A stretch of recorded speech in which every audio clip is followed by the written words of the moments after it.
Hello friends, कभी कभी लगता है ना कि हमें भी देश के लिए कुछ करना चाहिए या डिफेंस ज्वाइन करनी चाहिए, जैसे कि इंडियन आर्मी, नेवी, एयरफोर्स। लेकिन कैसे? अगर आप घर पर या दोस्तों से इस बारे में बात करते हैं और अगर उन्होंने इस लाइन में काम नहीं किया है तो ऑफ कोर्स कि वो आपको सजेस्ट नहीं करेंगे या फिर हो सकता है कि वो आपको डीमोटिवेट और कर दें। तो welcome friends, I am Vikram Singh Dodi and you watching my YouTube channel study knowledge. तो आज की इस वीडियो में हम आपको सारी इन्फॉर्मेशन देंगे एनडीए के बारे में।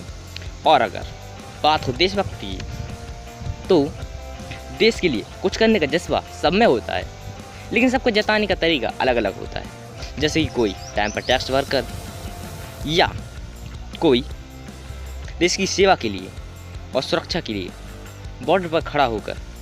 ऐसे ही देश प्रेमियों के लिए देश सेवा का मौका देने वाला और एक बेहतरीन करियर का बनाने का मौका देने वाला एक एग्ज़ाम है सीडीएस।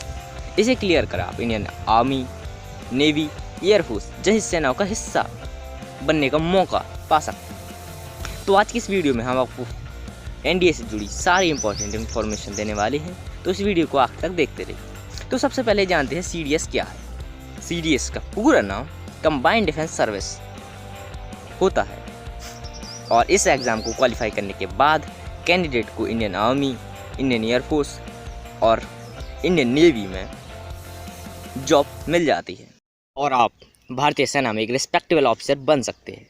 ये एग्ज़ाम यूपीएससी यानी यूनियन पब्लिक सर्विस कमीशन द्वारा कंडक्ट किया जाता है और यह एग्ज़ाम साल में 2 बार होता है। हर साल देश में लाखों कैंडिडेट्स इस एग्ज़ाम को अटेंड करते हैं। यह एग्ज़ाम रिटन एग्ज़ाम और इंटरव्यू के बेस पर आधारित होता है। तो अब आगे जानते हैं सीडीएस एग्ज़ाम से जुड़ी एलिजिबिलिटी क्राइटेरिया के बारे में। पहला, नेशनलिटी क्राइटेरिया। सीडीएस एग्ज़ाम के लिए अप्लाई करने वाला कैंडिडेट नेपाल, भूटान या का नागरिक होना चाहिए। दूसरा, एज लिमिट। सीडीएस एग्ज़ाम के लिए अप्लाई करने से पहले आपको एज लिमिट का पता होना चाहिए, जो इस प्रकार: इंडियन मिलिट्री एकेडमी के लिए 19 से 24 साल तक और इंडियन एयरफोर्स एकेडमी के लिए 19 से 24 साल तक और इंडियन नेवल एकेडमी के लिए भी 19 से 24 साल तक होनी चाहिए, या फिर ऑफिसर ट्रेनिंग एकेडमी के लिए 19 से 25 साल तक ईयर होती है। और अब आगे बात करते हैं एजुकेशन क्वालिफिकेशन के बारे में। इंडियन मिलिट्री एकेडमी के लिए कैंडिडेट का यूनिवर्सिटी से ग्रेजुएट होना जरूरी है और इंडियन नेवल एकेडमी के लिए कैंडिडेट का इंजीनियरिंग में बैचलर डिग्री होना जरूरी। इंडियन एयरफोर्स एकेडमी के लिए कैंडिडेट के पास ग्रेजुएशन डिग्री के साथ साथ 12th मैथ और फिजिक्स कंपलसरी है। अब आगे जानते हैं मैरिज स्टेटस के बारे में।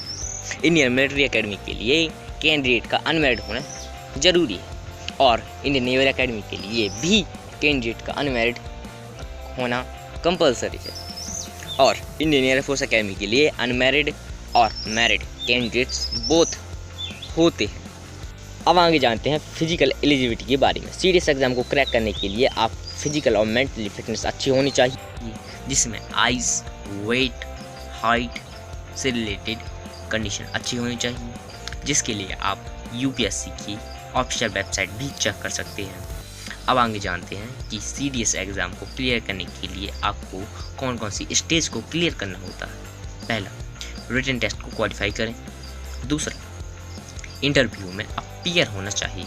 इन दोनों को क्लियर करने के बाद अब आप ट्रेनिंग के लिए बुलाए जाते हैं, जिसमें आपको इंडियन मिलिट्री एकेडमी देहरादून या नेवल एकेडमी गोवा या इंडियन एयरफोर्स एकेडमी बेगमपेट या ऑफिसर ट्रेनिंग एकेडमी चेन्नई में से किसी एक को चुनना होता है, जहां पर आपकी ट्रेनिंग कंप्लीट होती है और ट्रेनिंग के बाद आप एक रिस्पेक्टेबल ऑफिसर बन सकते हैं भारतीय सेना में। तो इस वीडियो को ज़्यादा से ज़्यादा शेयर करें और हमारी यूट्यूब चैनल को सब्सक्राइब करें। Press the bell icon.